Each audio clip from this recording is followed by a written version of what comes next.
கர்த்தரும் இரட்சகருமாகிய இயேசு கிறிஸ்துவின் நாமத்தினாலே 2023 ஆண்டு 10வது மாதம் 14ஆம் தேதி அப்படிதானா அதற்கு வரையும் இயேசு கிறிஸ்துவின் நாமத்தினாலே வாழ்த்து வரவிருக்கிறேன். கர்த்தர் உங்களோடு பேசுவாராக, இடைபடுவாராக, தம்முடைய வார்த்தையின்படி நன்மை செய்வாராக. ஆமென். ஒரு கவியை நாம் இருந்த வண்ணமாக பாடுவோம். பின்பு என் மனைவி ஒரு பாடலை பாடுவார்கள். பின்பு நாம் தேவ செய்திக்கு நேராய் கடந்து செல்லலாம். வல்லமை உண்டு, அற்புத வல்லமை என்ற பாடலை நாம் இருந்த வண்ணமாக கரங்களை தட்டி நாம் பாடுவோம்.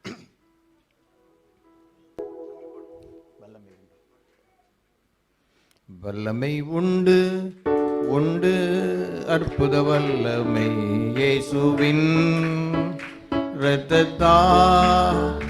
வல்லமை உண்டு, உண்டு அற்புத வல்லமை இயேசு கிறிஸ்துவின் இரத்தத்தினால். வல்லமை உண்டு, உண்டு அற்புத வல்லமை இயேசுவின் இரத்தத்தால். வல்லமை உண்டு, உண்டு அற்புத வல்லமை இயேசு கிறிஸ்துவின் இரத்தத்தினால். There is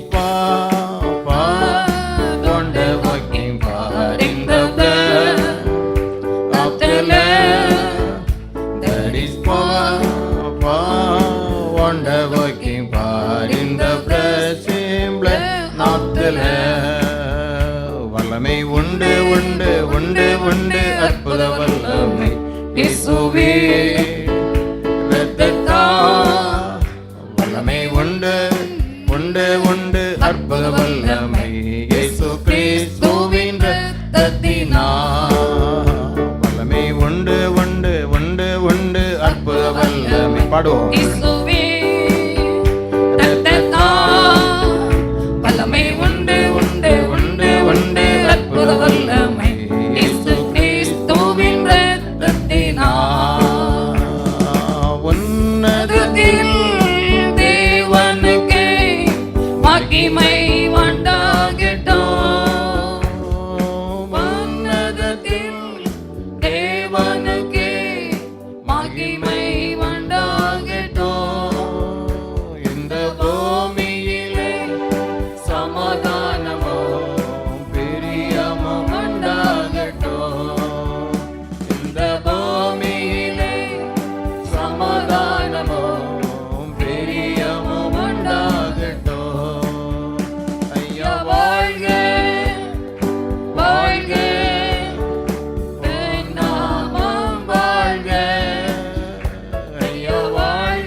அல்லேலூயா, அல்லேலூயா. என் மனைவி ஒரு பாடலை பாடின பின்பு தேவ செய்திக்கு நேராய் கடந்து செல்லலாம்.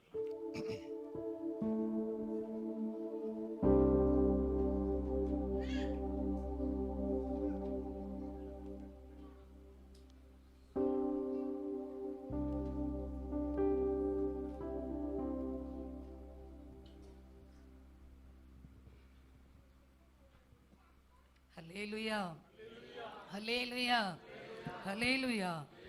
தேவனுக்கு மகிமை உண்டாவதாக. இந்த அருமையான நாட்களிலே உங்கள் மத்தியிலே எங்களை கர்த்தர் குடும்பமாய் அழைத்து வந்த நோக்கத்துக்காக நான் கர்த்தரை துதிக்கிறேன். இது கர்த்தருடைய சித்தமாக இருந்தபடி நான் கர்த்தரை துதிக்கிறேன். அது மாத்திரமல்ல, இந்த நாட்களில் இந்த சபையில் ஊழியக்காரர் அவர்கள் அன்போடு ஏற்றுக்கொண்டு, சபையார் யாவரும் அன்போடு ஏற்றுக்கொண்டு எங்களை வரவேற்று செய்த எல்லா நன்மைகளுக்காக உங்களை அனைவருக்கும் இயேசு கிறிஸ்துவின் நல்வாழ்த்தை தெரிவித்துக் கொள்கிறேன். அல்லேலூயா. ஒரு பாடலை 2 கவியை பாடி நான் தேவனை மகிமைப்படுத்து. ஆனந்தம், ஆனந்தம், ஆனந்தம் ஆத்துமாவின் நேசரில் என்றும் ஆனந்தம். ஆனந்தம், ஆனந்தம், ஆனந்தம் ஆத்துமாவின் நேசரில் என்றும் ஆனந்தம், இப்போவேயில் ஆனந்தம், எப்போதுமே ஆனந்தம். பாவங்களை மன்னித்தார், சாபங்களை நீக்கினார், இப்போவேயில் ஆனந்தம், எப்போதுமே ஆனந்தம். பாவங்களை மன்னித்தார், சாபங்களை நீக்கினார், என்னுடன் வருகிறார், என்றுமே வருகிறார். வழியெல்லாம் ஆனந்தம், வாழ்க்கையெல்லாம் ஆனந்தம்.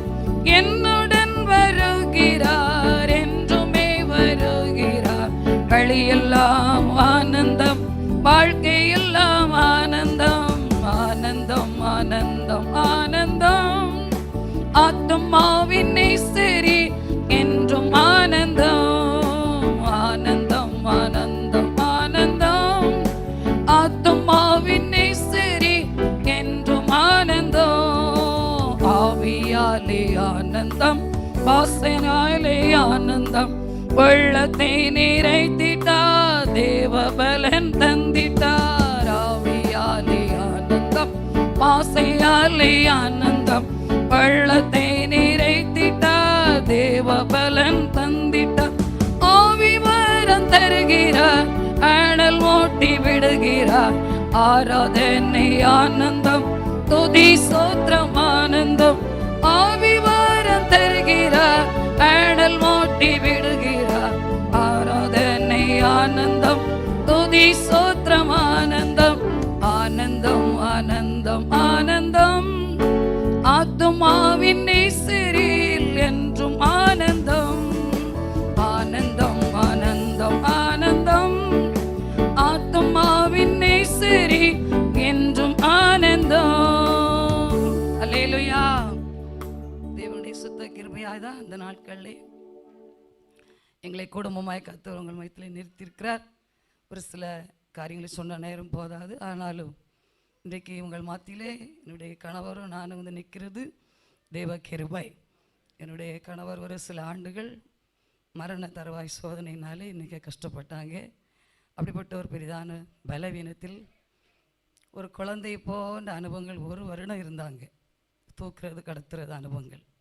எல்லாருமே நம்பிக்கை இல்லாதவர்களை காணப்பட்டோம். ஆனால் கர்த்தர் நெருக்கத்திலே கூப்பிடும்போது நான் உன்னை விடுவித்து உன்னை விசாலமாய் நடத்துவேன், சாகாமல் உன்னை பிழைத்திருக்க பண்ணுவேன் என்று சொன்ன அநேக வேத வசனங்களின் படி என்னை நடத்தினார், எங்கள் குடும்பத்தை. அது மாத்திரமல்ல, ஆஸ்பத்திரியில் இருக்கும்போதெல்லாம் மிக சீரியஸாக இருக்கும்போது நான் ஒரு வார்த்தை மட்டும் சொல்கிறேன்.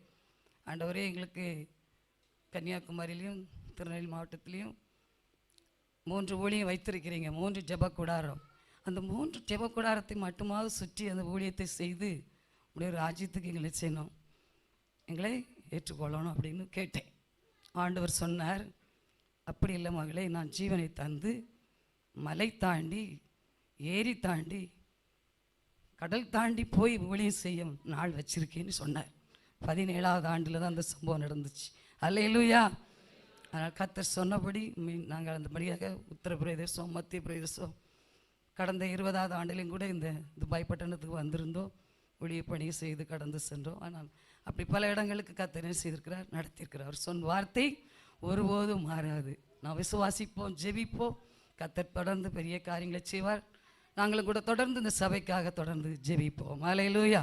நீங்கள் எங்களுக்காக ஜெபித்துக் கொள்ளுங்கள். தேவனுக்கு மகிமை உண்டாவதாக. ஹல்லேலூயா, ஹல்லேலூயா, ஹல்லேலூயா. ஆமென்.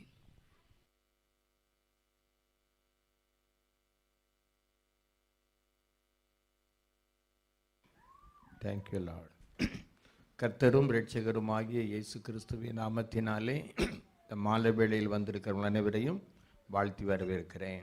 குறிப்பாக ஏஜி சபை புதிய கிருபை என்கிற ஏஜி சபை ஆலயத்திலே குறிப்பாய் நடத்துகிற தலைமை போதகருக்காக, உதவி போதகருக்காக மற்றும் இந்த சபையைச் சேர்ந்த அங்கத்தினர் யாவருக்கும் நன்றி வாழ்த்தில் தெரிவித்துக் கொள்கிறேன்.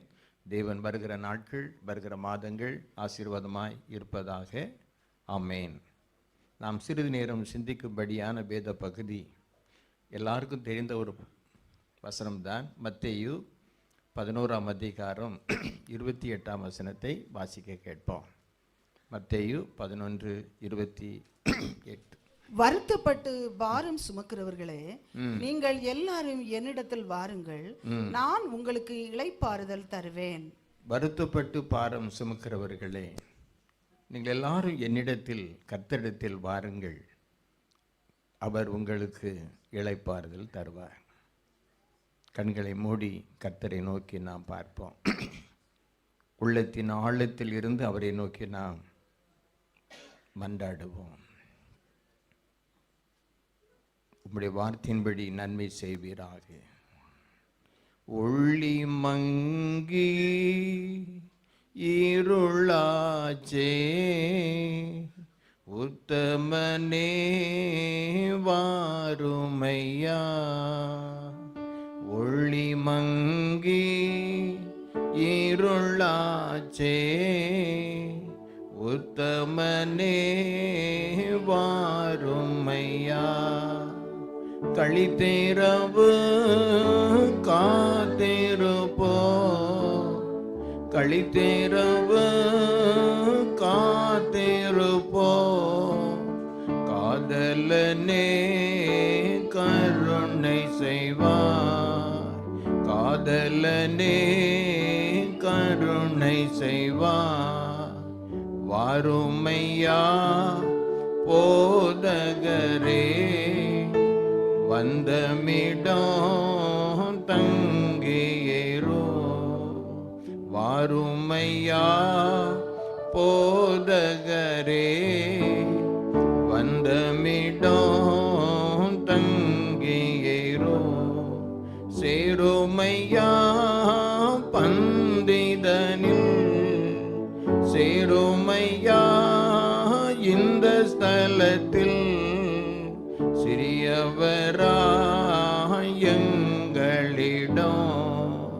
சிறியவராயங்களிடம், சிறியவராயங்களிடம். கிருபையுள்ள கர்த்தாவே, இந்த வேளைக்காக உம்முடைய சமூகத்தில் ஜெபிக்கிறோம். நீர் எங்களோடு பேசும்படியாய் ஜெபிக்கிறோம். Return me forward to God. கண்ணீரோடு வந்திருக்கிற அருமையான என் மகளே, உன்னுடைய மகனுடைய பலவீனத்தை குறித்து பாரத்தோடு வந்திருக்கிற என் மகளே, நீ கர்த்தரை நோக்கி இன்னும் கூப்பிட்டு அவரிடத்தில் பண்ணின உடன்படிக்கை அல்லது பொருத்தனையை நிறைவேற்றும் போது உன் மகனை குறித்து உண்டான பாரத்தை ஆண்டவர் மாற்றுவார். ஆண்டவர் மாற்ற உண்மையுள்ளவராய் இருக்கிறார். இரண்டாவதாக, என் மகனே, என் மகளே, அநேக நன்மையை நீ தேவனிடத்தில் பெற்றுக்கொண்டாய். அநேக நன்மையை பெற்றுக்கொண்டு இன்றைக்கு ஒரு சில காரியத்தில் நீ பின்னிட்டு போகிறாய். நீ பின்னிட்டு போய் காணப்படுகிறாய். அந்த காரியத்தை உணர்வடைந்து நீ மனம் திரும்பும்போது ஒரு நெருக்கத்தை மாற்றி உனக்கு ஒரு இளைப்பாறுதலை தர ஆண்டவர் உண்மையுள்ளவராய் இருக்கிறார். நான் எப்படி இருந்தேன், எப்படி வாழ்ந்தேன், எப்படி நான் விழுந்து போனேன். வேதம் சொல்கிறது, ஒன்று நீ அனலாயிரு, அல்லது குளிராயிரு, அல்லது நான் பாந்தி பண்ணுவேன். வேதம் சொல்கிறது. நீ எந்த நிலைமையில் விழுந்தாய் என்பதை நினைவு கூர்ந்து நீ மனம் திரும்பும்போது கர்த்தருடைய வாழ்க்கையில் ஒரு புதிய இளைப்பாறுதலை, ஒரு புதிய நன்மையை கொடுக்க உண்மையுள்ளவராய் இருக்கிறார். என் மகளே, நீயும் யோசித்துப்பார். இந்த ஆலயத்தில் நீ வந்திருக்கிறாய், நீ மனம் திரும்ப வேண்டும் என்று ஆவியானவர் சொல்லுகிறார். அப்படியே படுத்தால் என்னை எடுத்துக்கொள்ளும் ஆண்டவர் என்று சொல்லி நீ கண்ணீர் வடிக்கிறாய். என் சகோதரியே, என் மகளே, நீ மனம் திரும்பி கர்த்தரை தேடு, அவர் உனக்கு இளைப்பாறுதல் தருவேன் என்று சொல்லுகிறார். Shall be forward to God. காரணமில்லாமல் நெஞ்சு வலியோடு காணப்படுகிற என் மகனே, உன் கோபத்தை மாற்று, உன்னுடைய கோபத்தை மாற்று, குற்றப்படுத்துகிற சுபாவத்தை மாற்று. ஆண்டவர் உன் வியாதியை மாற்ற, உன் நெஞ்சு வலியை மாற்ற உண்மையுள்ளவராக இருக்கிறார். ஒன்று கோபம், இரண்டு உன்னுடைய வாழ்க்கையில் வருகிற மற்றவர்களை குற்றப்படுத்துகிற சுபாவம், இதை மாற்றி நீ மனம் திரும்பும்போது ஆண்டவர் உனக்கு நன்மை செய்ய, இளைப்பாறுதலை கொடுக்க, ஒரு விடுதலை கொடுக்க உண்மையுள்ளவராய் இருக்கிறார். Thank you Lord. நன்றி. கிருபையுள்ள தகப்பனே, இந்த வெள்ளைக்காக உடைய சமூகத்தில் ஜெபிக்கிறோம். நீ சொன்னபடியே நன்மை செய்வீராக. எங்களோடு நீர் பேசும்படி ஜெபிக்கிறோம். உடைய மெல்லிய சத்தத்தை கேட்கட்டும். இயேசு கிறிஸ்து மூலம் ஜெபிக்கிறோம் பிதாவே. ஆமென். ஹல்லேலூயா, ஹல்லேலூயா, ஹல்லேலூயா. நான் உனக்கு இளைப்பாறுதல் தருவேன். இதற்கு ஆதாரமாக புலம்பல் 5ஆம் அதிகாரம் 5ஆம் வசனத்தை வாசிப்போமா? புலம்பல் 5:5. பாரம் சுமந்து எங்கள் கழுத்து நோகிறது. பாரம் சுமந்து எங்கள் கண்கள் நோகிறது, கழுத்து நோகிறது. நாங்கள் உழைக்கிறோம், எங்களுக்கு இளைப்பாறுதல் இல்லை. நாங்கள் உழைக்கிறோம், எங்களுக்கு என்ன இல்லை? இளைப்பாறுதல் இல்லை. பாரம் சுமந்து கழுத்து நோக நாங்கள் உழைக்கிறோம். பாரம் சுமந்து நாங்கள் கழுத்து நோக உழைக்கிறோம். ஆனாலும் எங்களுக்கு என்ன இல்லை? இளைப்பாறுதல் இல்லை. இளைப்பாறுதலுக்காக ஓடிக்கொண்டிருக்கிற என் மகனே, அருமையான என் மகளே, நீ அநேக வழி சொல்லுகிறாய், எவ்வளவுதான் நான் உழைக்கிறேன், எவ்வளவுதான் நான் கஷ்டப்படுகிறேன், எவ்வளவுதான் கண்ணீர் வடிக்கிறேன், கடன் தொல்லை மாறவில்லை. எவ்வளவோ நான் தேவ சமூகத்தில் வந்து ஜெபித்து விட்டேன், என் மகனுக்கு ஒரு சுகம் கிடைக்கவில்லை, என் மகளுக்கு ஒரு சுகம் கிடைக்கவில்லை. அல்லது என்னுடைய வாழ்க்கையில் சரீர பலவீனமாக இருக்கிறது, பல விதத்தில் நீ எண்ணிக்கொண்டிருக்கலாம். ஆனால் தேவன் சொல்லுகிறார், நான் உனக்கு ஒரு இளைப்பாறுதல் தர வேண்டுமானால், கழுத்து நோக நீ கஷ்டப்பட்டு வாழ்ந்து கொண்டிருக்கிற என் மகனே, நான் உனக்கு ஒரு இளைப்பாறுதல் தர வேண்டுமானால் நீ என்ன செய்யணுமா பாருங்க. எரேமியா 22ஆம் அதிகாரம் 21 சொல்லுகிறது. வாசிக்க கேட்போமா? எரேமியா 22:21. நீ சுகமாய் வாழ்ந்திருக்கையில் நான் உனக்கு சொன்னேன். நீ நன்றாய் வாழ்ந்திருக்கும் போது நான் உனக்கு சொன்னேன். நீ கேளேன் என்றாய். நீ கேளேன் என்றாய். உன் சிறு வயது முதல் நீ என் சத்தத்துக்கு கேளாமல் போகிறதே உன் வழக்கம். உன் சிறு வயது முதல், இந்த சபைக்கு வந்த நாள் முதல் ஆண்டுடைய வார்த்தைக்கு நீ கேளாமல் போவதே உன்னுடைய வழக்கம். ஆகவே தான் இளைப்பாறுதல் இல்லை. நான் உன் சிறு வயது முதல், நீ என்றைக்கு நீ இயேசுவை ஏற்றுக்கொண்டாயோ, என்றைக்கு இயேசுவை இரட்சகனாக ஏற்றுக்கொண்டாயோ, என்றைக்கு நீ உடன்படிக்கை பண்ணினாயோ, அதிலிருந்து நீ சொல்லுகிறாய், ஆண்டவர் நீ எழும்பி ஜெபி என் மகனே என்று சொல்லுகிறார். நீ கேளேன் என்கிறாய். நான் உனக்கு சொன்னேன், நீ கேளேன் என்றாய். கேளாமல் போவதே உன்னுடைய வழக்கம் அல்லது என்னுடைய வழக்கம். அநேக வேளையில் ஆண்டவர் நம்மளோடு பேசுகிறார், என் மகளே, இந்த காரியத்தை விட்டு மனம் திரும்பு, இந்த செல்போனில் வருகிற வார்த்தை விட்டு உதறு, ஒரு சில காரியத்தை நீ மறந்து விடு என்று சொல்லுகிறார். நாம் என்ன சொல்லுகிறோம்? அவருடைய வார்த்தைக்கு செவி கொடாமல் நம்முடைய சுய எண்ணத்தின்படியே நடக்க ஆரம்பிக்கிறோம். இன்றைக்கு வந்திருக்கிற என் மகனே, மகளே, கடன் தொல்லை குறித்து அதிகமாய் பாரப்படுகிறாய். இரண்டாவது யோசிக்கிறாய், இந்த நாட்டிலிருந்து எப்படி நான் என்னுடைய சொந்த கிராமத்திற்கு போக முடியும்? நெருக்கம், பற்றாக்குறை. மூன்றாவது கேட்கிறாய், நான் படுத்தபோது எனக்கு ஒரு மரணம் வந்தால் நலமாயிருக்கும். வாழ்வதை விட சாவது நல்லதா? தேவன் சொல்லுகிறார், நான் உனக்கு சொன்னேன், நீ கேளேன் என்றாய். கர்த்தராய் ஆண்டவர் சொல்லுகிறார், என் மகனே நீ மனம் திரும்பு, என் மகளே நீ மனம் திரும்பு, என் மகனே நீ கர்த்தர் சொன்ன வார்த்தைக்கு செவி கொடு, நீ தேவனுடைய வார்த்தைக்கு செவி கொடு. அவர் இரக்கம் செய்வார். நம்முடைய வாழ்க்கையில் நாம் நினைக்கிறோம், எப்படி ஆண்டவர் நமக்கு இரக்கம் செய்வார்? நாம் உண்மையாய் கூப்பிடும்போது. சில வருடங்களுக்கு முன்பதாக நெல்லை மாவட்டத்திலே, திருநெல்வேலி மாவட்டத்திலே ஒரு தகப்பன் வந்திருந்தார். எப்படி வந்திருந்தார்? 6 குழந்தைகள். ஸ்தோத்திரம். 4 குழந்தைகள், வயதுக்கு 1 குழந்தைகள். தன்னுடைய மனைவிக்கு ஒரு பலவீனம், ஆஸ்பத்திரியில் அனுமதிக்கப்பட்டார். டாக்டர்கள் சொன்னார்கள், உன் மனைவி பிழைப்பது கொஞ்சம் கஷ்டம்தான், 3 நாள் பின்புதான் சொல்ல முடியும் என்று சொன்னார்கள். அப்பொழுது அவர் கேள்விப்பட்டு தேவனுடைய சமூகத்தில் வந்தார். தேவன் அவருக்கு ஒரு வார்த்தை சொன்னார். என்ன சொன்னார் தெரியுமா? நீ ஆலயத்தை நேசிக்காத ஒரு மகன், ஏதோ ஒரு ஞாயிற்றுக்கிழமை வாரத்துக்கு ஒருக்கா இல்லை, ஈஸ்டர் நாள், கிறிஸ்துமஸ் நாள், பண்டிகை நாளுக்கு மாத்திரம் நீ ஆலயத்தை நேசிக்கிறாய்.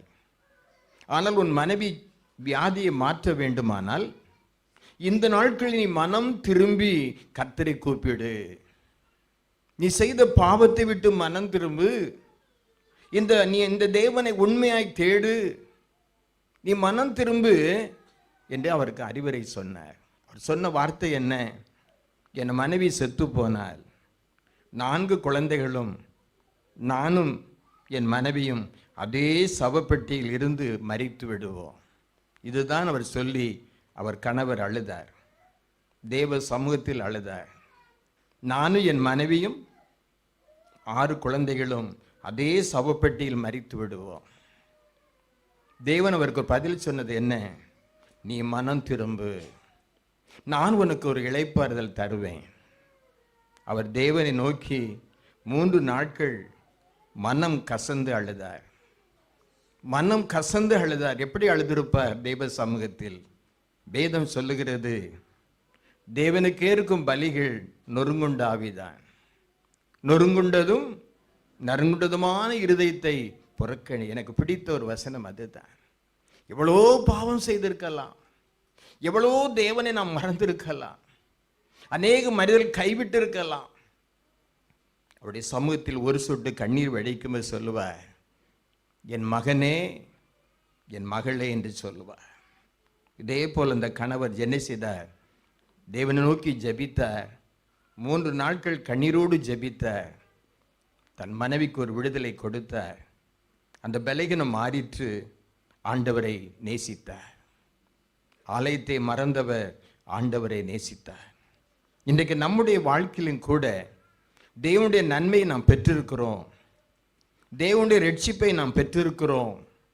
தேவனுடைய அபிஷேகத்தை நாம் பெற்றிருக்கிறோம். நான் இவ்விதமாய் ஜெபிப்பேன் என்று சொல்லியிருக்கிறோம். நம்முடைய மகனுக்காக ஜெபிப்பேன், மகளுக்காக ஜெபிப்பேன், என் மனைவி வியாதியை மாற்றி தந்தீர் என்று சொல்லி நாம் ஒப்பு கொடுத்திருப்போம், பொருத்தனை பண்ணியிருப்போம். இன்றைக்கு நாம் எப்படி இருக்கிறோம்? அந்த ஜெபம் எப்படி இருக்கிறது? அந்த பொருத்தனை எப்படி இருக்கிறது? அந்த ஜெப விண்ணப்பம் எப்படி இருக்கிறது என்பதை சிந்தித்து தான் தேவன் சொல்லுகிறார், நீ மனம் திரும்ப வேண்டும். நான் பாடுகளோடு வாழ்கிறேன், சஞ்சலத்தோடு வாழ்கிறேன், நெருக்கத்தோடு வாழ்கிறேன், இளைப்பாறுதல் இல்லையே. நினைக்கிற என் சகோதரனே, சகோதரியே, முதலாவது உன்னுடைய பாவத்தில் இருந்து நீ மனம் திரும்பி கர்த்தர் வைத்திருக்கிற நன்மைக்காக நீ காத்திரு. அவர் உனக்கு என்ன செய்வாராம்? இந்த பாடுகளில் இருந்து, இந்த உலகத்தில் வருகிற பாடுகளில் இருந்து என்ன செய்வார்? இளைப்பாறுதல் தருவார். நாம் கேளாமல் போயிருக்கலாம், அன்று சொன்ன வார்த்தைக்கு செவிகூடாமல் போயிருக்கலாம். இந்த நாட்களில் நாம் மனம் திரும்பும்படி தேவன் விரும்புகிறார். அதன் பக்தன் ஒருவன் எப்படி பாடுகிறான்? Thank you Lord. கெட்ட குமாரனை போ துஷ்ட நான் அழைந்தேன் ஐயா, கெட்ட குமாரனை போ துஷ்ட நான் அலைந்தேன் ஐயா, நின் அன்பை உணராமல் துரோகம் நான் செய்தேன் ஐயா, நின் அன்பை உணராமல் துரோகம் நான் செய்தேன் ஐயா, பாவத்தின் பாரத்தினா தவித்திடும் பாவி என்னை, பாவத்தின் பாரத்தினா தவித்திடும் என் மகளே, நின் கிருபை பிரவாகத்தா நான் உன்னை தள்ள மாட்டேன், நின் கிருபை பிரவாகத்தா நான் உன்னை தள்ள மாட்டேன், பாவத்தின் பாரத்தினா தவித்திடும் என் மகனே, நின் கிருபை பிரவாகத்தா நான் உன்னை தள்ள மாட்டேன். நின் கிருபை பிரவாகத்தா நான் உன்னை தள்ள மாட்டேன். இரண்டாவதாக எரேமியா 6ஆம் அதிகாரம் 16 வாசிப்போமா? எரேமியா 6:16. வழிகளிலே நின்று பூர்வ பாதைகள் எவை என்று கேட்டு விசாரித்து நல்ல வழி எங்கே என்று பார்த்து அதிலே நடவுங்கள், அப்பொழுது உங்கள் ஆத்துமாவுக்கு இளைப்பாறுதல் கிடைக்கும் என்று கர்த்தர் சொல்லுகிறார். அவர்களோ நாங்கள் அதிலே நடக்க மாட்டோம் என்கிறார்கள். பாருங்கள், இரண்டாவதாக ஆண்டு சொல்கிற இளைப்பாறுதல். இன்னொருக்கு அந்த வசனத்தை வாசிக்க கேட்போமா? வழிகளிலே நல்ல வழிகள் எதுவோ என்று பார்த்து அதிலே நடவுங்கள், அப்பொழுது உங்கள் ஆத்துமாவுக்கு அப்பொழுது உங்கள் ஆத்துமாவுக்கு என்ன கிடைக்குமா? இளைப்பாறுதல் கிடைக்கும். இதுக்கு எல்லாம் செய்வோம். ஜெபம் பண்ணணும்னா எல்லாருக்கும் கொஞ்சம் கஷ்டம்தான். வேதம் வாசிக்கணும்னா கஷ்டம்தான். நான் ஆண்டவரை ஏற்றுக்கொள்வதற்கு முன்புதாக ஏதோ சிஎஸ்ஐ ஆலயத்துக்கு போவேன், வருவேன், அநேக பணிவிடைகளை செய்வேன். எனக்கென்று ஒரு கொடிய வியாதி வந்தன. வாலிப நாட்களில் 2 பக்கம் ஒரு வயிற்று வலி கட்டி. டாக்டர் சொன்னார்கள் அறுவை சிகிச்சை செய்ய வேண்டும் என்று சொன்னார். ஒரு 7 டாக்டரிடத்தில் நான் போய் பார்த்தேன். அவர் சொன்னார் வலது பக்கத்தில் ஒரு கட்டி இருக்கிறது. என்னோட டாக்டர் சொல்வார் இடது பக்கத்தில் ஒரு கட்டி இருக்கிறது என்று சொல்லுவார். ஆலயத்துக்கு போவேன், பயபக்தியாக இருப்பேன், ஏதோ என்ன செய்வேன், ஆலய பணிகளை நான் செய்வேன். ஆனால் அந்த கொடிய வியாதி நிமித்தம் நான் கஷ்டப்பட்டேன், அதிகமாய் கஷ்டப்பட்டேன் வாலிப நாட்களில். அப்பொழுது ஒரு ஊழியக்காரர் என்னுடைய வீட்டிற்கு வழக்கமாய் வருகிறவர் வந்தார்.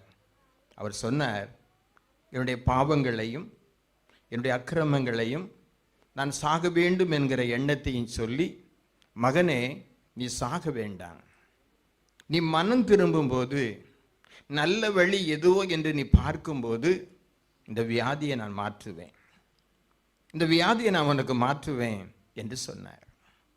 2வது சொன்னார், கட்டளை சொன்னார், தினமும் 40 அதிகாரம் படிக்க வேண்டும் வேதத்தை. 2வது 3 வேளை தினமும் நீ ஜபிக்க வேண்டும், காலை மதியம் இரவு. மத்தியானம் ஒரு 10 நிமிஷம் ஜபிச்சா போதும். 2வது நீ ஜபிக்க வேண்டும். 3வதாக சொன்னார், பாருங்கள், நான் என்றைக்கு உன் இருதயத்துக்குள் பிரவேசிக்கிறேனோ அன்றைக்கு இந்த வியாதி மாறும். என்றைக்கு நான் உன் இருதயத்துக்குள் பிரவேசிக்கிறேனோ அன்றைக்கு இந்த வியாதி மாறும் என்று சொன்னார். நானும் யோசித்தேன், தினமும் 40 அதிகாரம் வேதத்தை வாசிப்பேன், தினமும் 3 வேளை ஜெபிப்பேன், எப்படியாவது இயேசு உடனே வந்து விடுவார் என்று சொல்லி ஒரு ஆர்வத்தோடு நான் ஜெபித்தேன். ஒரு ஆண்டு நிறைவு பெற்றது, 2வது ஆண்டும் நிறைவு பெற்றது, 3வது ஆண்டும் நிறைவு பெற்றது. இயேசு என் உள்ளத்தில் வரவில்லை. ஆனால் அந்த 3 ஆண்டுகள் நிறைவு செய்து 5வது மாதம் 25ஆம் தேதி ஒரு மத்தியான வேளையில் கண்ணீரோடு ஜெபித்தேன். எப்படி ஜெபித்தேன் தெரியுமா? முள்ளின் முடியும் சோவங்கி அணிந்தும் கால் கரங்கள் ஆணிகள் பாய்ந்தும், முள்ளின் முடியும் சோவங்கி அணிந்தும் கால் கரங்கள் ஆணிகள் பாய்ந்தும், குருதி வடிந்தவர் தொங்கினார் வருந்தி மடிவோரையும் மீட்டிடவே, குருதி வடிந்தவர் தொங்கினார் வருந்தி மடிவோரையும் மீட்டிடவே, அந்தோ கல்வாரியில் அருமை இரட்சகரே சிறுமை அடைந்தே தொங்குரா, சிறுமை அடைந்தே தொங்கினா, சிறுமை அடைந்தே தொங்கினா. அந்த பாடலை பாடி கொண்டிருக்கும் போதே கர்த்தர் என்னை வல்லமையினால் நிரப்பினார், மகிமையினால் நிரப்பினார், என்னை ரட்சித்தார், என்னை அபிஷேகித்தார். இத்தனை ஆண்டு காலம் அந்த வியாதி வராதபடி, அதற்கென்று ஒரு மாத்திரை எடுக்காதபடி தேவன் காப்பாற்றினார். ஹல்லேலூயா, ஹல்லேலூயா. நாம் என்ன செய்ய வேண்டும்? மனம் திரும்ப வேண்டும். நல்ல வழி எதுவோ, இந்த உலகத்தில் நாம் தேவனை பிரியப்படுத்துகிற காரியம் எதுவோ நாம் நினைவு கூற வேண்டும். இயேசு உன்னை ரட்சிப்பதற்கு உண்மை உள்ளவர். இயேசு தம்முடைய வல்லமையை காண்பிக்க உண்மை உள்ளவர். இயேசு தம்முடைய வார்த்தையின்படி நடத்த உண்மை உள்ளவர். நாம் எந்த வழியில் நடக்குகிறோம்? எந்த வழியில் நாம் தெரிந்து கொள்ளுகிறோம்? இளைப்பாறுதல் உண்டா? நாம் சிந்தித்து பார்க்க வேண்டும். மாந்திரிகத்தினால் பாடு வரலாம், அநேக சத்துருவால் பாடுகள் வரலாம், அநேக விதமான கிரியைகள் நமக்கு வரலாம். நாம் எந்த காரியத்தை தேவ சமூகத்தில் ஒப்புக்கொண்டோமோ அந்த ஒப்பு கொடுத்த காரியத்தில் நிலைத்திருக்கும் போது தேவன் நமக்கு நன்மை செய்வார். இந்த நாட்களில் பாருங்கள், நீ அவருடைய நல்ல வழியிலே தெரிந்து கொள்ளும் போது நான் உனக்கு என்ன செய்வேன்? உன் ஆத்துமாவுக்கு இளைப்பு தருவேன். ஆத்துமா எப்படிப்பட்டது? வெளியேறப்பட்டது. 99 நீதிமான்களை குறித்து அல்ல, மனம் திரும்புகிற ஒரு பாவி நிமித்தம்தான் சமாதானம். இன்றைக்கு நம்முடைய வாழ்க்கையில் எப்படி நாம் மனம் திரும்புகிறோம்? என்ன விதத்தில் நாம் அநேக பொய்களை சொல்லுகிறோம்? என்ன விதத்தில் நாம் ஆண்டவரை மறக்கிறோம்? ஆண்டவர் எப்படிப்பட்டவர்? அவர் உண்மை உள்ளவர். உன் ஆத்துமாவில் விடுதலை வேண்டுமானால் நீ என்ன செய்ய வேண்டுமா?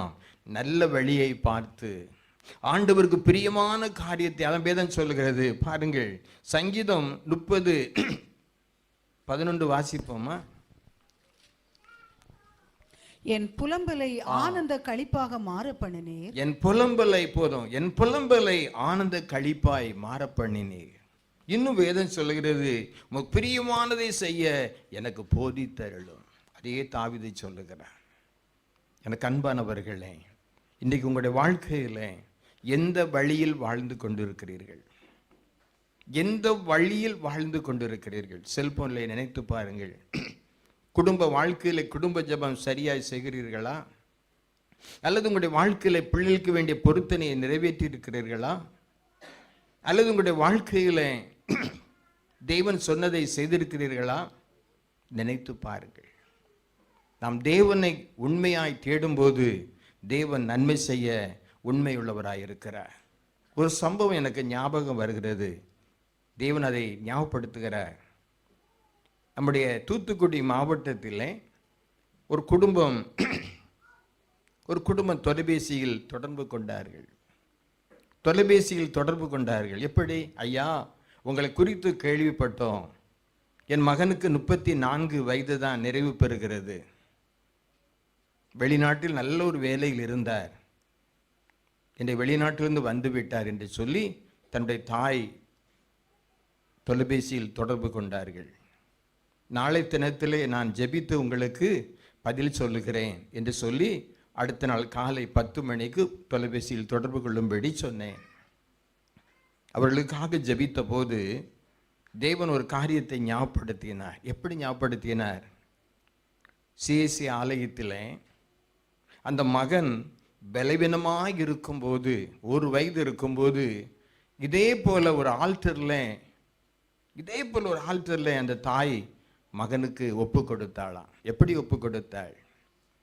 என் மகனை செத்து போவான் என்று டாக்டர்கள் சொன்னார்கள். ஆனால் என் மகனை உயிர் தந்து அவன் நல்லா படித்து நல்ல ஒரு பணி வரும்போது நான் ஊழியத்துக்கு அனுப்புவேன் என்று சொல்லி அந்த தாய் ஆல்டரிலே, பலிபீடத்திலே தன் மகனை ஒப்பு கொடுத்தாள். மகன் பிழைத்தான், நல்ல பணியை செய்தான், நல்ல பதவி வழிவாசலை தேவன் கொடுத்தார். வெளிநாட்டு சம்பளம் 6 லட்சம் ரூபாய் என்று சொன்னார்கள்.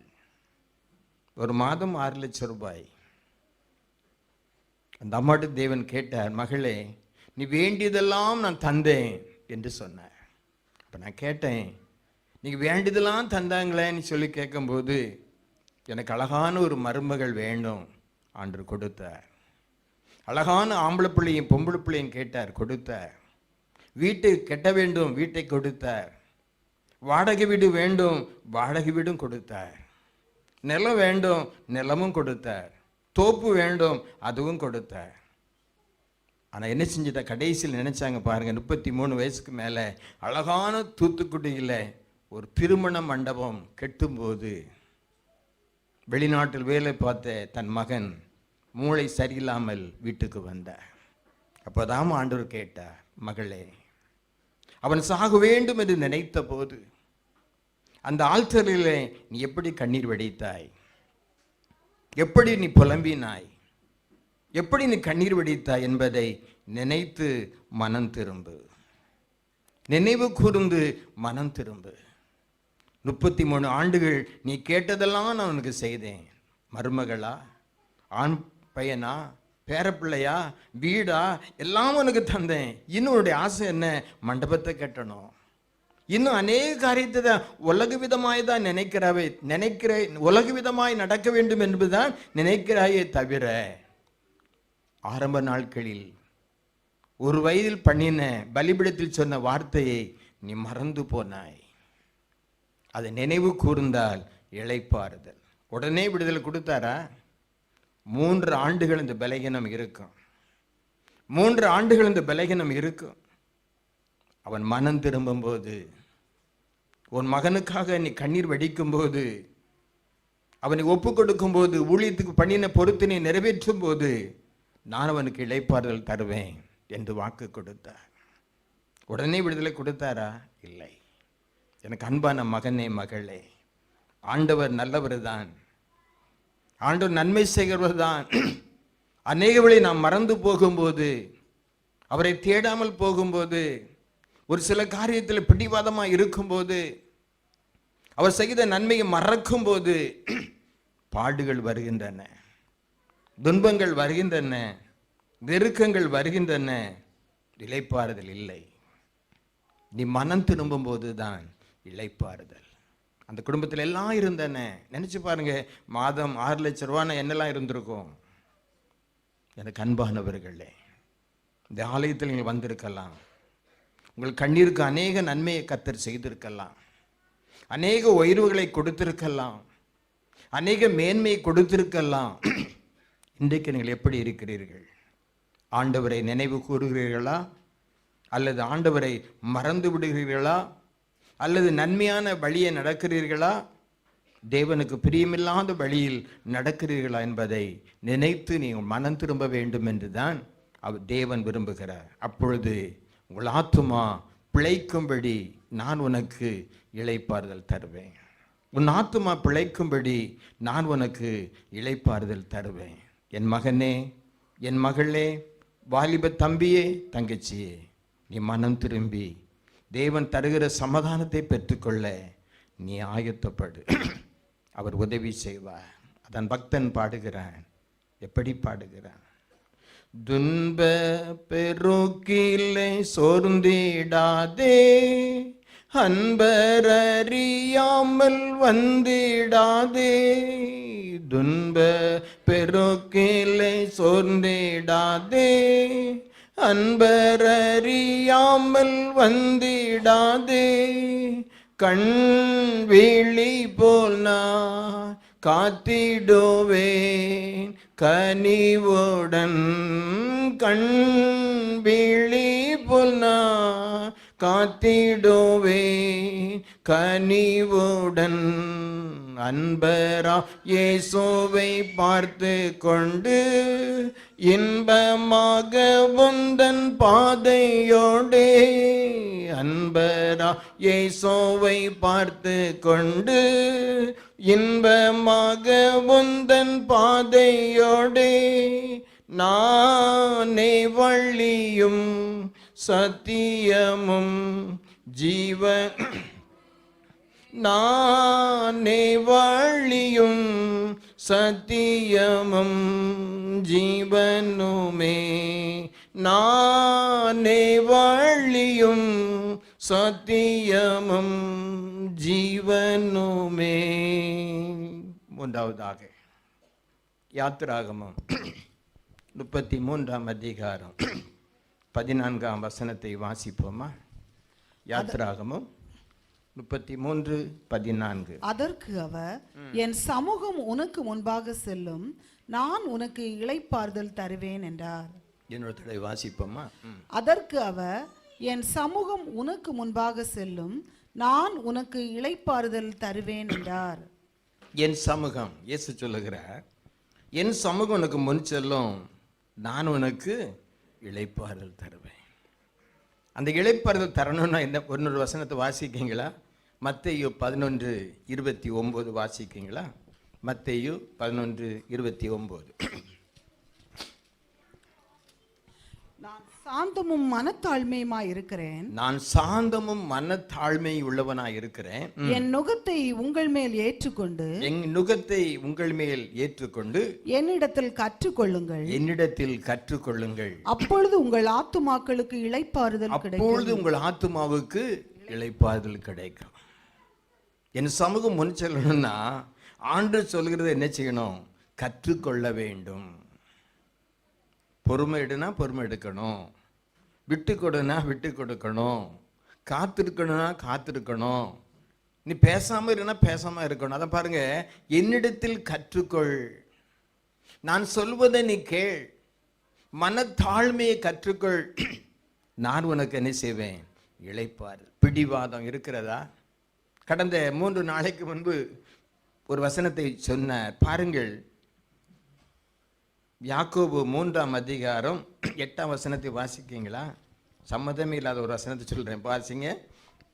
யாக்கோபு நாவை அடக்க ஒரு மனுஷனாலும் நாவை அடக்க ஒரு மனுஷனாலும் கூடாது, கூடாது, அது அடங்காத பொல்லாங்குள்ளதும். பாருங்க, அடங்காத பொல்லாத ஒரு காரியம், சாவுக்கு ஏதுவான விஷம் நிறைந்ததுமாயிருக்கிறது. இந்த காரியத்தை குறித்து 1 மணி நேரம் ஆண்டவர் பேசி இருக்கிறார். எனக்கு இந்த வேதத்தை வாசிக்கும் போது நாவு எப்படிப்பட்டது?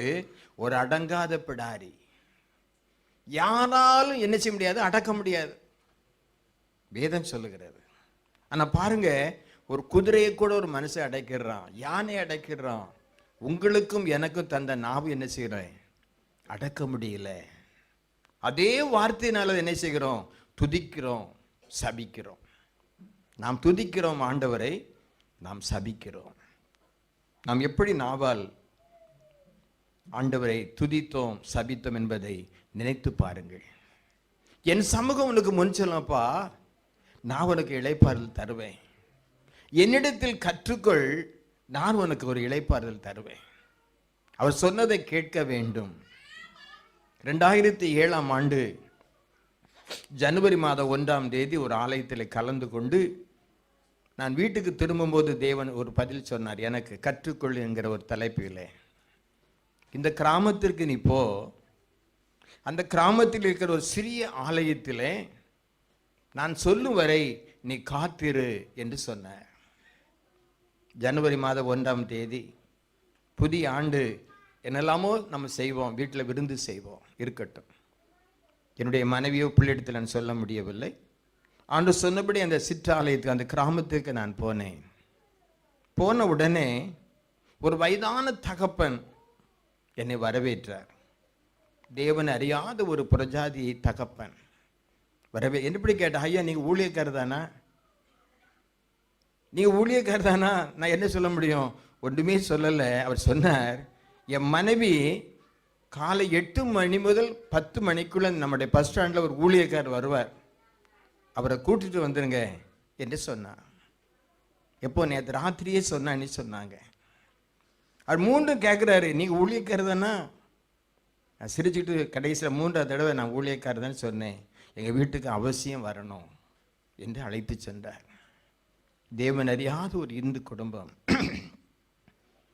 அந்த அம்மாவுக்கு ஒரு பெரிய இழுப்பு வியாதி இருந்தானே. ராத்திரி தன் கணவர் தூங்கி கொண்டிருக்கும் போது தூக்கு கயிற்றை மாட்ட ஆரம்பித்தார். இனி வாழ வேண்டாம், இனி நான் சாக போகிறேன், இந்த இழுப்பு வியாதினால நான் வாழ்ந்தது போதும், என் பிள்ளைகள் என்னை மறந்து விட்டான, மகனும் மகளும் மறந்து விட்டார்கள், நான் சாக போகிறேன். தூக்கு கயிற்றை மாட்டி சாகும்போது தான் ஒரு வார்த்தை ஒலித்ததா, நாளை காலையில் ஒரு தேவ மனிதர் வருவார், அவரை கூப்பிட்டு நீ ஜெபி என்று சொல்லி ஒரு முகத்தை காண்பித்து அந்த தாய் அந்த தூக்கு கயிற்றில் இருந்து விடுவிக்கப்பட்டாள். காலையில் தன் கணவரை அனுப்பினாள். நான் போனேன். அவர் சொன்னாள், ஐயா, இடுப்பு வியாதினால நான் நிறைய பாடுபடுகிறேன், நிறைய மாத்திரை வாங்கிட்டேன், இனி சாகணும். அந்த வேளையில தான் காலையில் 10 மணிக்குள்ள உன் பஸ் ஸ்டாண்டில் ஒரு ஊழியக்கார் வருவார், நீ கூப்பிட்டு ஜெபி. அந்த சத்தத்தை கேட்டேன், முகத்தை பார்த்தேன். இயேசு முகத்தை நான் பார்க்கவில்லை. அவங்கள போய் ஜெபித்து எண்ணெய் கொடுத்து ஜெபித்து கடந்து வந்தேன். கர்த்தர் என்ன செய்தாரா, அந்த சகோதரிக்கு விடுவித்தார். இதே போல் ஒரு சபையிலே கணவனும் மனைவி மனம் திரும்பி ஏற்று சேர்ந்து கொண்டார்கள். அந்த வியாதியை கர்த்தர் மாற்றினார். பின்பு அந்த சிற்று ஆலயத்திலே நீ காத்திரு என்று சொன்னார். உங்களுக்கெல்லாம் சொல்லுவார், என் மகளே ஜெபி, காலையில் உன் மகனுக்காக ஜெபி, உன் கணவனுக்காக ஜெபி, உன் பிள்ளை படிப்புக்காக ஜெபி. சொல்லுவாரா சொல்ல மாட்டாரா?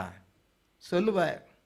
நம்ம என்ன செய்ய மாட்டோம், பிற பார்த்துக்கலாம். ஐயா வசனம் சொல்லுகிறது, இன்னும் கொஞ்சம் தூங்கட்டும், இன்னும் கொஞ்சம் கைமுடக்கி தூங்கட்டும். வசனம் என்ன வருது, தரித்திரம் வரும். அப்போ அந்த சிற்று ஆலயத்தில் போய் நான் காத்திருந்த போது 1 மணி முடிந்தது, 2 மணி முடிந்தது, 3 மணி முடிந்தது. திடீரென்று அந்த சிற்று ஆலயத்தில் பலிபீடத்தில் என்னுடைய சரீரம் இருக்கிறது. ஒரு தூதன் வந்து என்னை 2 தூதன் வந்து அழைத்து சென்றான். நல்லா யோசித்துக்கிடுங்க, 2 தேவதூதன் அழைத்து சென்றான். அழைத்து சென்று என்ன சொன்னான் தெரியுமா? இந்த பக்கம் ஒரு தூதன், இந்த பக்கம் ஒரு தூதன். செல்வராஜ் ரட்சிக்கப்பட்டிருக்காரா? 84ஆம் ஆண்டு 5ஆம் மாதம் ரட்சிக்கப்பட்டிருக்கிறார். ஜீவோசத்தில் பெயர் இருக்கா? ஜீவோசத்தில் ஒரு பெயர் இருக்குது, ரைட். 3ஆம் ஞாபகத்தில் இருக்கா? ஞாபகத்தில் மன்னிக்கப்படாத பாவம் இருக்கா? இன்னும் சில பாவங்கள் இருக்கின்றன. பிடிவாதம், குடும்பத்தில் உள்ள பிரச்சனை, மன்னிக்க முடியாத பாவம் இருக்கிறது ஞாபகத்தில். அதை குறித்து அவர் மனம் திரும்பணும். அல்லேலூயா சத்தம் கேட்கிறது, பிரகாசமான சிலுவை அடையாளத்தை பார்க்கிறேன். அந்த ஞாபகத்தில் மன்னிக்க முடியாத சில பாவங்கள் இருக்கின்றன. அதை மன்னிச்ச பிறகுதான் அதுக்குள்ள நீ வர முடியும் என்கிற ஒரு குரல் கேட்டது. ஜீவபுஸ்தம் வேற, ஞாபகம் வேற. நீங்களாம் அங்கே வாய் திறக்கவே முடியாது. நம்ம நின்னாலே தங்கத்துக்கும் மேலான ஒரு புஸ்தகம், வச்சிக்கிற கல் என்று சொல்லலாம். அப்படியே காற்றால் வந்து நிற்கும். உங்கள் பேர் என்ன பேராக இருக்கலாம் நிற்கும். இந்த பக்கம் ஒரு தூதன், மறுபின்னாடி ஒரு தூதன். இவ்வளவுதான் உனக்கு கொடுக்கப்பட்ட வார்த்தை. ஆனால் ஏசாயா 53ஆம் அதிகாரம் 3, 4, 5 என்ற வசனத்தை நீ வாசித்து இன்னும் ஞாபகத்தில் குறிக்கப்பட்ட மன்னிக்க முடியாத சில வார்த்தைக்காக, பிடிவாதத்துக்காக இந்த பூலோகத்திலே மனம் திரும்ப வேண்டும் என்று அதே தூதன் திரும்ப எந்த பகுதியிலே நான் போய் ஜெபித்தேனோ, எந்த ஆலயத்தில் காத்திருந்தேனோ, திரும்பவும் என்னை கொண்டு விட்டான். அந்த தரிசனத்தை பார்த்து நான் மனம் திரும்பி வீட்டுக்கு வந்தேன். என் சமூகம் முன்செல்லும், நான் உனக்கு இளைப்பாறுதல் தருவேன் என்ற வார்த்தை நிறைவேற வேண்டுமானால் அவர் சொன்னபடி காத்திருக்க வேண்டாம். நீ ரட்சிக்கப்பட்டிருக்கலாம், அபிஷேகத்தை பெற்றிருக்கலாம், ஜீவபுஸ்தகம் பெயர் எழுதப்பட்டிருக்கலாம், எழுதப்படாமல் இருக்கலாம். ஞாபகத்தில் என்ன சொல்லப்படுகிறது? மன்னிக்க முடியாத பாவம், கீழ்ப்படியாத பாவம். வேதம் சொல்கிறது, ரட்சிக்கப்பட்டவர்களை கர்த்தர் அனுதினம். அப்போ தினமும் நீங்களும் நான் என்ன செய்யணுமா? ரட்சிக்கப்படணும். காலை முதல் மாலை வரை என்ன செய்யணும்? ரட்சிப்படையணும். நம் மனம் திரும்பும்போது அவர் உதவி செய்வார். எனக்கு அன்பானவர்களே, என் சமூகம் முன்செல்லும் நல்லது தான். நான் உனக்கு இளைப்பாறுதல் தருவேன், உண்மைதான். நீ எப்பொழுது ரட்சிக்கப்பட்டு இருக்கிறாய்? எப்பொழுது உன் பெயர் ஜீவபுஸ்தகத்தில் எழுதப்பட்டிருக்கிறது? வேதம் சொல்கிறது ஜீவ புஸ்தகத்தில் எழுதப்படாத ஒருவனும் எங்கே போக முடியாது? பரலோகம் போக முடியாது. இயேசு நல்லவர் தான். அவர் சில காரியத்தை கேட்டால் பதில் சொல்லவே முடியாது. சில மாதங்களுக்கு முன்பதாக எனக்கு ஒரு காரியத்தை கேட்டார். என்ன கேட்டால் தெரியுமா? நான் முடிக்கிறேன் சுருக்கமாக. காலை 5 மணிக்கு குடும்ப ஜெபம் பண்ணுகிறா, நல்லது மகனே. 6 மணிக்கு உன்னுடைய டியூட்டி இருக்கிறது, ஜெபிக்கிறாய், நல்லது. இரவு குடும்ப ஜெபத்தை பண்ணி நிறைவு செய்து படுக்கைக்கு போகிறாய், நல்லது. காலை முதல் மாலை வரை தவறு செய்கிறவன், களவு செய்கிறவன், கொலை செய்கிறவன், அவனெல்லாம் பார்க்காத. காலை முதல் மாலை வரை நீ எத்தனை பொய் உன் வாயில வருது? விளையாட்டு பொய்யா இருக்கலாம், அல்லது நான் அபுதாபியில் இருந்துக்கிட்டு துபாயில் இருக்கேன்னு சொல்லலாம். பொய் தானே? பொய் இல்லையா? வேதம் சொல்லுகிற செல்போன்ல எத்தனை பொய் நாம் சொல்லுகிறோம். வேதம் சொல்லுகிறது பொய் பேசுகிற வாய் தெரியாதா? அடைக்கப்படும். மற்றவங்களெல்லாம் விட்டுருப்பா. களவு செய்தவன், கொலை செய்தவன், கொள்ளையடிக்கவன், தப்பு நடக்கிறவன் எல்லாம் விட்டு காலை முதல் மாலை வரை எத்தனை பொய் சொல்கிறாய்? இந்த வீட்டுக்கு வருவேன்பா, வரமாட்டேன்பா. அங்கே ஜெபிக்க வந்துடுவோம் பிரதர், நாளைக்கு முடியாது. பொய் தானே? சொல்லணும்ல, கர்த்தர் சித்தமானால் வருகிறேன் சொல்கிறோமா? நாளைக்கு அங்கே வந்துடுவையா. வண்டி பஞ்சர் ஆயிரும், கார் பஞ்சர் ஆயிரும், போக முடியாது. எனக்கு அன்பானவர்களே, நாம் நினைவு கூறுதல் அவசியம். நாம் தேவ சமூகத்தில் நம்முடைய பாவங்களை நினைவு கூறுதல் அவசியம். அனுதினம் ரட்சிக்கப்படுவது அவசியம். அனுதினம் நீங்களும் நானும் பரிசுத்தமாக்கப்படுவது அவசியம். அவசியம். என் சமூகம் முன் செல்லும் என்றால் அவருடைய வார்த்தை மனத்தாழ்மையை கற்றுக்கொள்வோம். அவருடைய பாடு லகுவாய் இருக்கிறது. அவர் உங்களுக்கு என்ன செய்வாராம்? இளைப்பாறுதல் தருவார். எனக்கு அன்பானவர்களே, எனக்கு அன்பான வந்திருக்கிற என் மகனே, வந்திருக்கிற என் மகளே, நான் உனக்கு இளைப்பாறுதல் தருவேன். என் சமூகம் முன் செல்ல வேண்டுமானால் அவர் சொன்னபடி நீ அர்ப்பணம் செய், சொன்னபடி நீ கீழ்ப்படி. அப்பொழுதுதான் யோசித்தேன், ஆண்டவரே, நான் ரட்சிக்கப்பட்டது உண்மைத்தான், ஜீவபுஸ்தகத்தில் பெயர் எழுதுறது உண்மைத்தான். என் வாழ்க்கையில் யாரெல்லாம் கோபப்பட்டிருக்கணும், திட்டிருக்கணும், ஒரு பிடிவாதம் இருந்திருந்தா, என்ன ஞாபகத்தில் குறிக்கப்பட்டிருந்தா அந்த பாவத்தை மன்னியும். நான் புலம்பினேன், ஆண்டவரிடத்தில் மன்னிப்பு கேட்டேன். அவர் என்னை விடுவித்திருக்கிறார். உங்களுடைய வாழ்க்கையிலும் கூட கர்த்தர் உங்களை ரட்சித்திருக்கலாம், அபிஷேகம் பண்ணியிருக்கலாம், ஜீவபுஸ்தகத்தில் பெயர் எழுதியிருக்கலாம். ஞாபகத்தில் எதெல்லாம் மன்னிக்கப்படவில்லையோ என்னை மன்னியும் என்று சொல்லி தேவ சமூகத்தில் முழங்கால் படிட்டு கேட்கும்போது அனுதினம் கர்த்தர் புதிய ரட்சிப்பை தந்து ஒவ்வொரு நாளும் என்ன செய்வார்? வழி நடத்துவார். என் சமூகம் முன் செல்லும். நான் உனக்கு என்ன செய்வேன்? இளைப்பாறுதல் தருவேன். முதலாவதாக சரீரத்தில் இளைப்பாறுதல். நாங்கள் உழைக்கிறோம், பாடுபடுகிறோம், இளைப்பாறுதல் இல்லை. சரீரத்தில் ஒரு விடுதலை. ஆண்டவருடைய வார்த்தையை கேட்கும்போது சரீரத்தில் ஒரு விடுதலை. இரண்டாவதாக நல்ல வழியில் நடக்கும்போது ஆத்துமாவில் ஒரு விடுதலை. மூன்றாவதாக அவருடைய வார்த்தையை தேவனுடைய வார்த்தையை கற்றுக்கொள்ளும் போது, அதன்படி நாம் ஜீவிக்கும் போது ஆத்துமாவிலும் இந்த உலகத்தில் வாழ்கிற ஒவ்வொரு நாளிலும் கர்த்தருடைய சமூகம் முன் செல்லும். அவரே என்ன செய்வாராம்? கர்த்தரே இளைப்பாறுதல் தருவார். ஹல்லேலூயா. அவரே இளைப்பாறுதல் தருவார். ஒவ்வொரு நாளும் நடத்துவார், நன்மை செய்வார். ஆமென். அந்த பக்தன் பாடுகிறான், இளைப்பாறுதல் தரும் தேவா, களைத்தோரை தேற்றிடுமே. இளைப்பாறுதல் தரும் தேவா, களைத்தோரை தேற்றிடுமே. உமது முக பிரகாசம் தினமும் என்னை நோக்கிடுதே.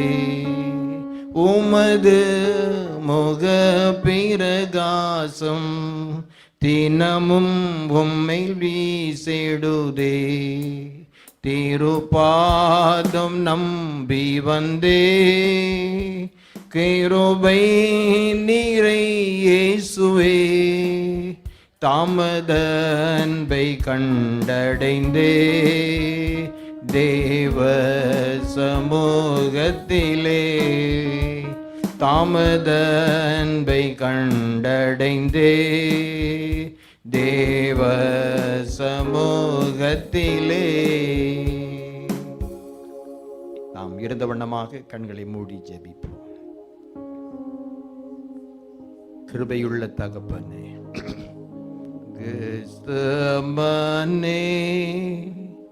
பூங்காவினில் கதறியளோ ஓசையன்னோ,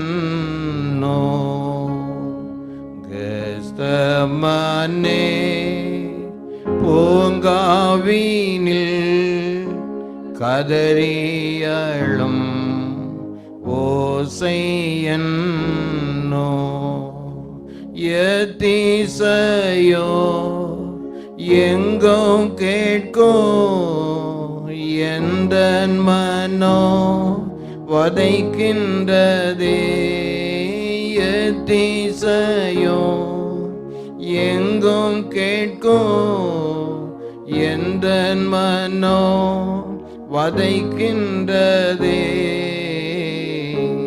கருணையுள்ள தேவசோதன் கனத்த சிலுவை பாரத்தாலே,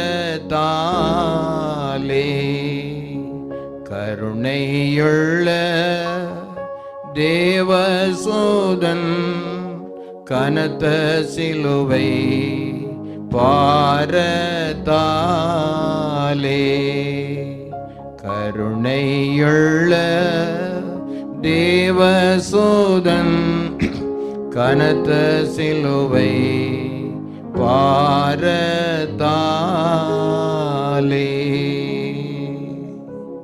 நாம் கெஞ்சுவோமா? என் பாவங்களை மன்னிக்கிற நீர், சாபங்களை மாற்றுகிற நீர், கண்ணீரை துடைக்கிற நீர், கடந்துளையை மாற்றுகிற நீர், கணவன் மனைவி பிரச்சனையை மாற்றுகிற நீர், சமாதானத்தை அருள் செய்கிற நீர். என் மகளுடைய வியாதியை மாற்றும் ஆண்டவரே, என் மகளுடைய வியாதியை மாற்றும், என் கடந்தொல்லையை மாற்றும் ஆண்டவரே. உம்முடைய வார்த்தையை கேளாமல் போனேன், உம்முடைய வார்த்தைக்கு செவி கொடாமல் போனேன் ஆண்டவரே. நான் சொன்ன பொறுத்து நீ செய்யவில்லை அப்பா. என்னை நினைத்தருளும், என்னை நினைத்தருளும். ஆத்துமாவில் இளைப்பாறுதல், சரீரத்தில் இளைப்பாறுதல், உம்முடைய வார்த்தை கற்றுக்கொள்ளும் போது இளைப்பாறுதல் ஒவ்வொருவருக்கும் கொடுப்பீராக. கடன் தொல்லை மாறுவதாக, தடை மாறுவதாக, கணவன் மனைவி ஐக்கியத்தை கொடுப்பீராக, பிள்ளைகளுக்கு சுகத்தை கொடுப்பீராக, எதிர்பார்க்கிற நன்மையை அருள் செய்வீராக, சபையை ஆசீர்வதிப்பீராக, ஒவ்வொரு மெம்பர்களை ஆசீர்வதிப்பீராக, தலைமை போதகரை ஆசீர்வதிப்பீராக, உதவி ஊழியக்காரரை ஆசீர்வதிப்பீராக. இந்த நாள் முதல் நன்மை உண்டாகும்படி ஜெபிக்கிறோம். Thank you Lord. நன்றி ஆண்டவரே. ஒரு விடுதலை உண்டாவதாக. தீபானா ஷபரா பக்கந்தலமி தராசியா ரிக்கனா துருபி டன்மி லார்ட். மகளை கர்த்தரை நோக்கி கூப்பிடு, மகளை கர்த்தரை நோக்கி கூப்பிடு. மகனை இழந்து போன ஜபத்தை புதுப்பி அவரை நோக்கி பார், ரட்சிப்பார். Thank you Lord. புலம்பலோடு வந்திருக்கிறாயோ, சோர்வோடு வந்திருக்கிறாயோ, கர்த்தர் கண்ணீரை துடைக்கிறவர். மனுஷன் முகத்தை பார்ப்பான், கர்த்தரோ இருதயத்தை அறிந்திருக்கிறார். In the name of Jesus, power to God. ஒவ்வொருவரையும் விடுவிப்பீராக. இந்த மாதத்தை ஆசீர்வதித்து தாரும், நாட்களை ஆசீர்வதித்து தாரும், காலங்களை ஆசீர்வதித்து தாரும். புதிய வழிவாசல் உண்டாவதாக, சமாதானம் உண்டாவதாக, சரீரத்தில் விடுதலை உண்டாவதாக, ஆத்துமாவில் விடுதலை உண்டாவதாக. செழிப்பை கட்டழுவீராக, தரிசனத்தை கொடுப்பீராக. உடைய கிருபையின்படி நன்மை செய்யும், பலப்படுத்தும், வல்லமையான காரியத்தை செய்யும், ஜெயமாய் நடத்தும். இயேசு கிறிஸ்து மூலம் ஜெபிக்கிறோம் பிதாவே, ஆமென். ஹல்லேலூயா, ஹல்லேலூயா, ஹல்லேலூயா. கர்த்தருடைய நாமம் மகிமைப்படுவதாக.